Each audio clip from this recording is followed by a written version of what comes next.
Hey y'all, it's your girl MizzTink. That's MiZZ, not MISS. And I'm back, y'all. Hey, yeah. Did y'all miss me? I missed y'all. I know y'all seen it from my Facebook and my Instagram. I was at the Melee on the Bayou pole competition, and yes, I came in first place in my category, which is the Supremes, and it was my very first one, and I'm very happy. So thank you all for the support and the love on Facebook, Instagram. You guys are the greatest. Thank you. It's over. I can finally just dedicate my life to school and YouTube until another competition come around. But thank you guys for always being there with me. So I'm not going to waste any more of y'all time. I'm going to sit up here and talk about none other than If Loving You Is Wrong, Season 3, Episode 7, 8, whatever the fuck it is, Joey and Faun. So Scene 1 opens up where we see the nurse coming in to visit Alex or whatever, says that she got a fever. She hasn't fed the baby in hours and want to know if she's okay and all of this stuff. Alex really don't want to, you know how Alex is. She didn't want to admit. She keeps saying she fine, but bitch, we know you suffering. That's that damn karma. All of a sudden, we see Brad coming in. Brad all looking all happy. Well, I think he was fake caring, honestly, because you can see in his face like, bitch, I don't give a fuck. Brad came in there was saying hey and all of this, asking how's the baby and everything, and then has the box from, last episode with the names in it, because, every year, or should I say since they had their kids, they always pick the name. Y'all excuse my shirt. They always pick the name from the box. So, he's telling Alex, we got to name this baby and all this stuff. And she's like, you could tell Alex, like, nigga, what the fuck you doing in here? She all nervous and shit. Alex, deal with it, okay? It is what it is. So they start pulling names from the box. And first name was Bastard. I was like, oh, shit. Next was Son of a Bitch. And then the other one, or should I say the last one, was Randall. I was like, oh, Lord. Lord Jesus. To add more insult to injury, Brad asked about, did you get my message? She was like, yeah, you sent me a picture of the shed. He was like, no, that wasn't no picture. That was the damn video. So he opens up the message, and all you hear is Brad and Marcy getting it in, and Marcy act like she don't want to hear the shit. Girl, I don't understand why you was doing the same thing, same place, probably the same area with Randall, whatever. You just don't want to deal with your own shit. And that's when Alex was like, turn it off, and Brad being most shady, talking about it's the same spot with you and Randall. I was like, oh, Lord. That's what she get. I ain't got no sympathy for her. I'm sorry. Y'all might have sympathy for Alex, but I don't got no sympathy for Alex after all the shit you did for the past 2 seasons. Whatever. It's called karma. Let's go ahead and press play to the next scene. All right, y'all. So the next scene, we see Pete doing his little push-ups and stuff in the locker room or whatever locker room that was, and then Lucian comes in and was like, hey, you starting early and all of this stuff. It's like, yeah, I'm guessing Pete was supposed to help Lucian move or whatever. I don't know. I was whatever. They're talking and stuff, and Pete was like, I'm glad that you're my partner. Lucian like, you're not my partner. Oh, it's because I'm a rookie. Lucian was like, I'm a rookie too. But Pete was like, no, you're a rookie that saved the cops, so there's a difference. Yeah, in a sense it is. And while they're talking, that's when Ben brings his old cripple-handed ass in, and instead of Pete shutting the fuck up, like, shut the fuck up, Pete. This is what I really was saying. That he opens up his big ass mouth to Lucian, talking about, he got the tape and shit, and 7-handed or whatever, 8-fingered having looking ass, listening and ear hustling and shit. I was like, oh fuck. So now Ben basically knows that Pete has tape. Lucian telling him, what, you need to chill out, you need to watch yourself. I don't want to hear shit about that tape. You let them find that out, not you and stuff. I was like, oh. I think overall, Lucian does like Pete. He just doesn't want Pete to get hurt, in a sense, because he's a good kid. I think he sees that in him. But Pete, watch your back, because Ben old gullible ass is seriously on your tails and listening. So I don't want nothing to happen to Pete. But anyway, let's go ahead and press play to the next scene.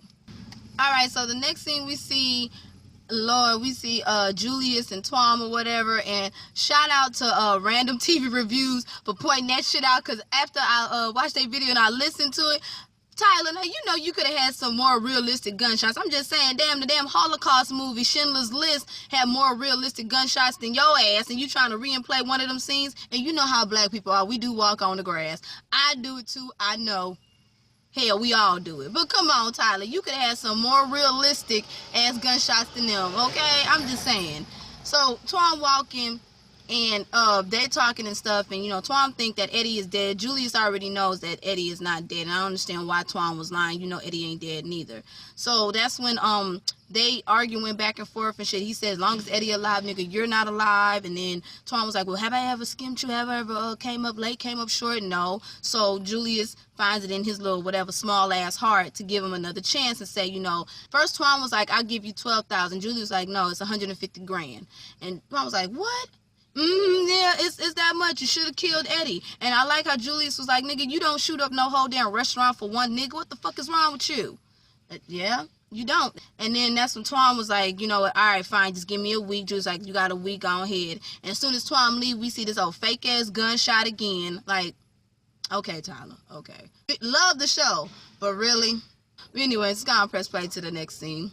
All right, next we see Faun coming in to pick up the money for her dad, and she tries to apologize to Natalie. Natalie don't want to hear it. Natalie calls Joey over and was like, you know, what the fuck was y'all doing and all of this shit, and saying that she can't even look at the damn counter or them buns without, you know, envisioning his old skinny naked ass. I was like, oh Lord. Natalie asks, you know, this girl's in love with you and all of this stuff, and then Joey and whatever, either Joey or Faun was like, you in love with me, or Natalie asked, are you in love with him or in love with each other? Faun said yes. Joey was like, no, and I was like, oh Lord.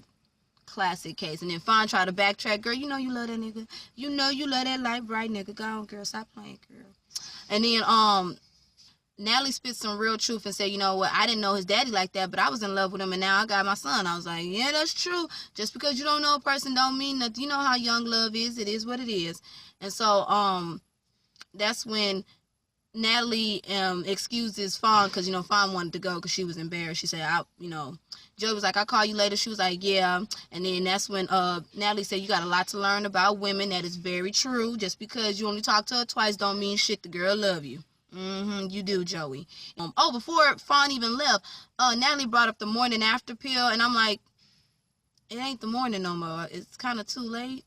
I mean, it was kind of dark outside. Maybe you should have told her that when you kicked her out of the restaurant in the beginning in the last episode, but yeah, okay, I'm not even going. Y'all know what I'm talking about. After Faun leaves, Natalie tells Joey, go ahead and wipe off that counter. Joey like, I already did it, you know, and Joey, that's when Natalie was like, it ain't clean enough until I stop seeing y'all asses on it. It ain't clean enough. I was sound like my damn mama. Yes, she does. But anyway, it's gonna press play to the next scene.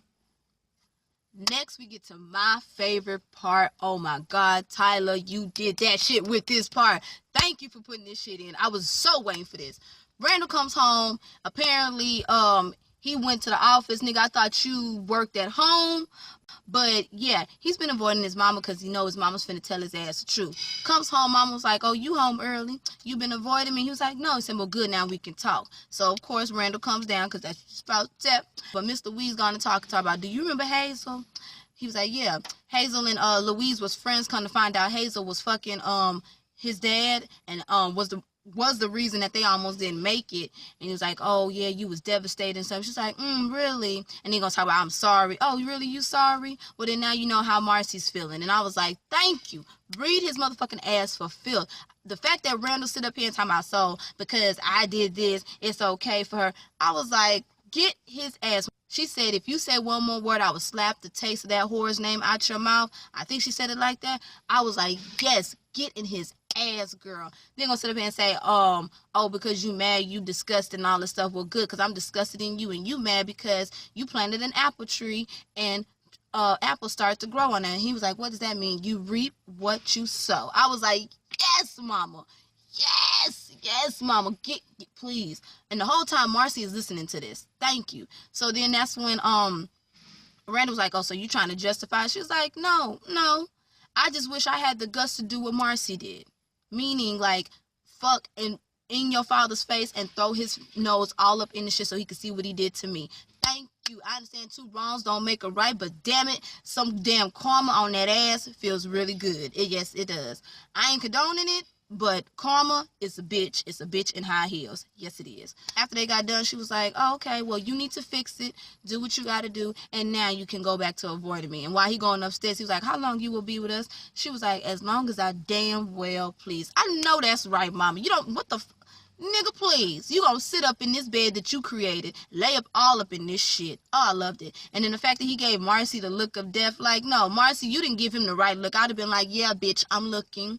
I heard it. The fuck you gonna say? You fucked up. I love that part. Oh, and one more thing I want to point out. I love the fact that even though Randall was like, oh, I was wrong, his mama saw all through that bullshit talking about you can't even own it. You can't even own the fact that you fucking wrong. The fact that you brought that woman, that man's wife, to my house and you lied to me and you was fucking this girl, you wrong. And you couldn't even admit it. That's how some people are in this world. Yes, it is. Now let's go ahead and press play to the next scene. Kelly cooking dinner or whatever for her son, and all of a sudden Travis calls, try to apologize for the bullshit. She ain't trying to hear it, but girl, yet you still pick up the phone. Whatever. She hangs up the phone on Travis and thought that Travis was banging at the door. Couldn't find out it was Ramsey. He came by and brought the flowers and a wine that went with the card that his mom gave to Kelly that he found when he came over the last time. And, you know, you can see the chemistry between each other. They start talking and stuff. You know, he's not right because his mama died. Kelly can relate because, you know, her son is all that she has, and, you know, she's all that her son have. You know, daddy ain't involved. Daddy wasn't involved in Ramsey. So they got that connection, you know, it formed a connection on that. And then when Ramsey tried to leave, they hug each other. You could just see it all up in Kelly's face. She had a straight up waiting to exhale moment, like, damn, ooh, shit. I'm just happy to see you guys some extra today. But, you know, I knew them two was going to get it together. I already knew. Then, I'm skipping around here because I got to get ready to go to work. Esperanza calls with her old nosy ass and tries to get the tea on and see how's everything going. And Kelly tells Esperanza all about how she has a thing for Ramsey and all of this. I'm happy for you, Kelly. Get your thing on, leave Travis alone, and do what you got to do with a good man that wants to be with you. At least that's what Ramsey puts off as. Anyways, and I like the fact that how Ramsey was like, he's staying because he's trying to sell the house or whatever, and then talks about, oh, Marcy sells houses, and Kelly was like, no, you call me first before you call her. I know that's right, but Kelly was slick with that one. Have him call you first. But anyways, y'all, let's go ahead and press play to the next scene. All right, we see Eddie and Ben at the store or whatever, and, you know, Ben goes in and asks about the tape, and the lady talking about she gave it to somebody else, describes Pete to the T, and all of a sudden, that's when he was like, Lido or some shit. I guess it's some type of machine that helps him see the disc or whatever, and that's when Eddie told Ben, like, you know, watch out, watch his ass, you know, you got to get him alone. Watch for Pete. And I'm like, oh, Lord, please don't do nothing to Pete. I just don't want nothing to happen to Pete. Let's go and press play to the next scene. Back at the station, y'all, we see Pete going over to the little Lido thing, looking at the CD or whatever, and he sees what's going on. All of a sudden, Esperanza, old ass, comes in talking about, hey, what you doing? What's up? Did you get it to work? What are you looking at? Bitch, mind your business. That's what I want you to do, Esperanza. Mind your motherfucking business. Shit. I'm just saying, Lord. Then, you know, Pete was like, you know, it's top secret. And he was like, well, you know, really better not let the boss catch you because, you know, you're a rookie. Shut the fuck up, Esperanza. I like you fine, but shut the fuck up. Shit, damn. Then Ben comes in and Esperanza opens up her big ass fucking mouth. Talk about, oh, he was looking at the CD, the disc, you know, talking about his top secret and shit. Like, shut the just confirmed every fucking thing. Like, girl, oh, Lord. And then after that, Esperanza leaves, and then Ben was like, let's go have a drink with Pete. Pete like, nah, nigga, I'm good. Pete ain't falling for the shit. He don't want shit to do with Ben right about now because he knows some type of fishy shit going on between him and Eddie. I know that's right. But let's go ahead and press play to the next scene. After that, we see Eddie's at the doctor's, you know, guilt-tripping the damn doctor, talk about you ever been raped and bringing up the fact that, you know, as long as he's staying here, women and young girls getting raped and shit. I was like, nigga, please stop it. And overall, it works because the doctor gives him his release forms, and now he's back on the force. Then while while Eddie is leaving, he sees Alex, you know, because they in the same hospital. So he's like, okay, I'm finna go see Alex. Instead of Eddie going to go get some damn flowers, what do? He steals some flowers from an old lady, like, you bastard. The fuck, goes in there and talk to Alex or whatever. It was feeding time for the baby, so Alex looking like, the fuck, Eddie, what you doing in here? You know, he wants to see the baby, wants to check up on him. He was like, I got you some flowers. She's like, I don't want any flowers. He's like, let me see the baby. She's like, no, you know, I gotta feed him. And as soon as Alex turns, I guess left or right, Eddie looks at the feet and sees the blackest toes I've seen. I'm like, Banana Baby was so cute, you know. And that's when Eddie goes to fuck off. Like, what the hell? Tries to see the baby. Alex ain't letting him see the baby. He's like, stop, Brad. Stop, Eddie, you know, leave and shit. Eddie ain't leaving. He's like, the fuck? What the fuck going on? And, you know, he basically realized it and calls Alex a damn whore and leaves out of the damn hospital. I was like, oh, shit. But I can't wait till tomorrow to see what it is, all right? Anyways, y'all, like, comment, subscribe, and share. You already know, check out my sister's website. You already know, check out my girl's T website for some badass photography. Anyways, y'all, Y'all have a blessed one. I'm MizzTink. That is MizzZ, not MISS.